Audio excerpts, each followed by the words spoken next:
Уважаемые казахстанцы, продолжая актуальную тематику проблем ТЭЦ, я хотел бы, помимо того, что мы уже говорили, рассказать следующее.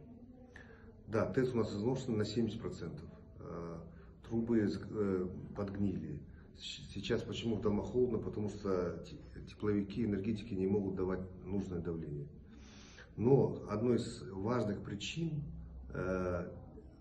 утечек ТЭЦ, одной из важных причин несвоевременного ремонта ТЭЦ является то, что ТЭЦ построены в 70-х, 80-х годах при СССР, и все комплектующие котлов, комплектующие теплосетей, стали, высоколегированные стали, трубная продукция, все у нас заказывается через Россию.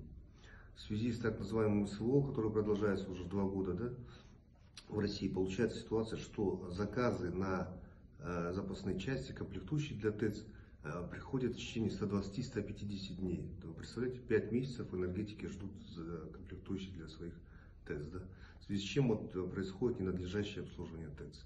Сейчас везде говорится такая тематика о том, что правительство решило, самолично решило, можно сказать, без проведения конкурса, соответствующего тендера, передать строительство ТЭЦ в 3 важных городах: Усть-Каман, Кокшетау и третий город какой у нас, Петропавловск, да? Передать строительство ТЭЦ компании из Российской Федерации. Что у нас происходит? То, что вот сейчас мы видим, да, в Российской Федерации у самих в 47 регионах сейчас аварии на ТЭЦ. Теплосети рвут, у них вся Россия затоплена. Получается, помимо того, что СВО у них происходит, все заводы ТЭЦ работают на войну, да, на специальную военную операцию. Теперь вся энергетика, все заводы по производству комплектующих для ТЭЦ, они будут направлены на внутренний рынок, на решение внутренних проблем. Правительство не даст никакой компании, допустим, вывозить трубную или другую продукцию для ТЭЦ на экспорт, так как не решены внутренние проблемы. Народ будет кипеть из-за этого. Соответственно, мы считаем, что такое предложение о передаче ТЭЦ, строительстве ТЭЦ российскими компаниями, это будет заведомо неисполнимое решение.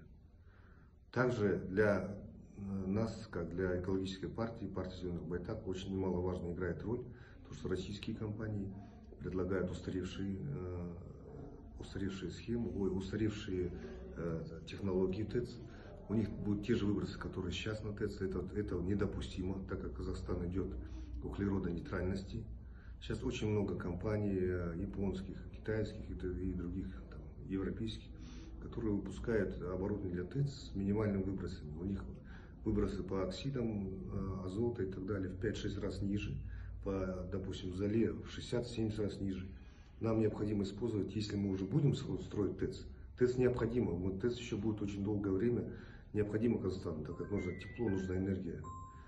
Соответственно, если мы будем использовать, Казахстан будет строить дополнительный ТЭЦ, а он будет строить, то мы предлагаем как партия, чтобы это было экологически чистый, современный ТЭЦ развитых стран мира.